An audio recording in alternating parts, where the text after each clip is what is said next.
Hi and welcome to this self-help video on health anxiety.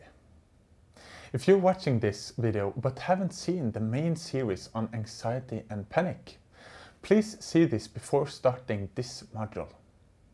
This module will not make sense if you haven't seen the main series, as the rationale behind exposure therapy will not be repeated. In this module, we will review specifically how to use exposure therapy to get rid of your health anxiety. Worrying about our health is something everyone does, to some extent. Problems arise when this concern starts taking up too much space in your life and imposes limitations on your daily life and your quality of life. Some might get so anxious that staying alive and healthy becomes a full-time project. If you feel that this describes your predicament, then we recommend that you invest some time and energy with this self-help program. Health anxiety means that one is afraid that one has or will get a dangerous illness. Often it's the deadly or debilitating diseases that is feared, such as cancer, heart disease, stroke, ALS, etc. The difference between a person with health anxiety and a person with hypochondria is that one with health anxiety fears getting ill, while a hypochondriac believes that he or she really is sick, even after receiving a clean bill of health from their doctor. A person with a health anxiety can get reassured by visiting the doctor, but this reassurance might not last very long, and the anxiety can quickly reappear. The good news is that health anxiety can be removed with the same procedures that we have introduced in the panic and anxiety program. Our starting point is the self-reinforcing link between the feeling of anxiety and the catastrophe thought that one might really have a fatal disease or something like that. This thought might seem ridiculous when you're calm, because the chances that you're fatally ill are extremely small. But the anxiety makes it feel as though you are in real danger, that you might really have a dangerous medical condition. A false alarm, in other words. We can build on this process and add a frightening bodily sensation to the mix. This might be anything really.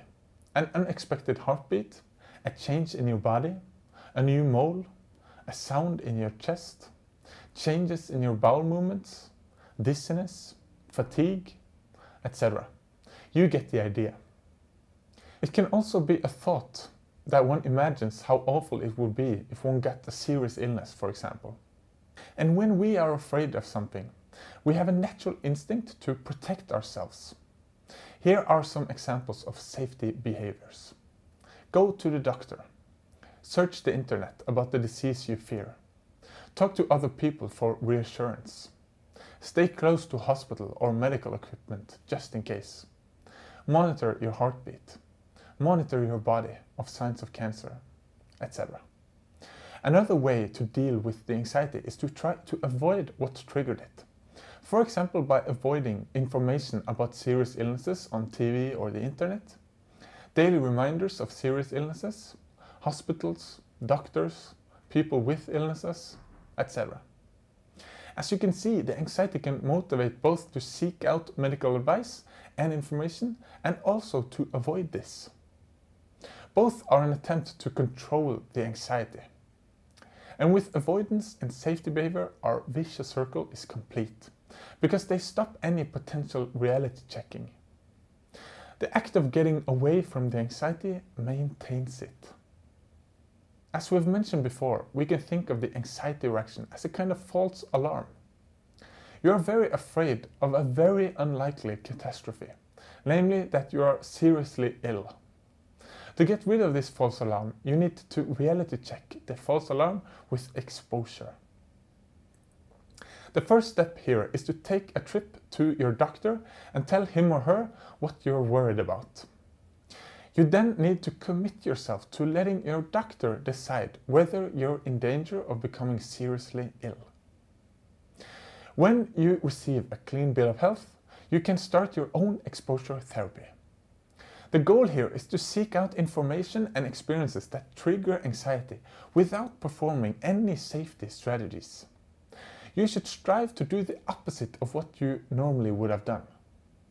For someone who uses health information as a safety strategy and thus spends a lot of time reading about the different diseases, they should stop doing this.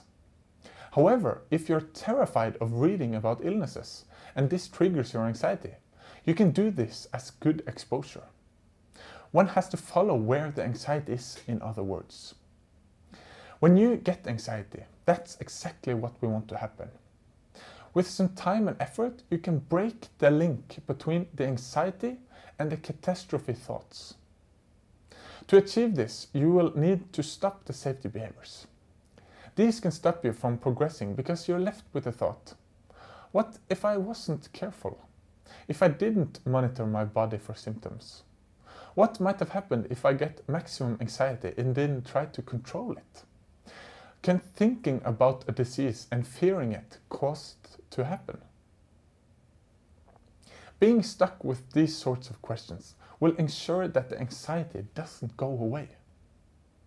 Often those with health anxiety have been afraid of terrible diseases hundreds of times during their lifetime, but never gotten the disease they fear. It's like the anxiety is a weatherman that has been wrong 100% of the time. Not to be trusted, in other words. The great news here is that you cannot imagine yourself sick. There is absolutely no connection between being anxious about an illness and actually getting that illness. In fact, generally speaking, those with health anxiety are very healthy. They rarely smoke and eat healthy and stay active. And that makes sense if you're afraid of dying. Here are some more examples of exposure exercises. Spend time in the corridor of a hospital. Read stories about people suffering from serious illnesses or who have died from it.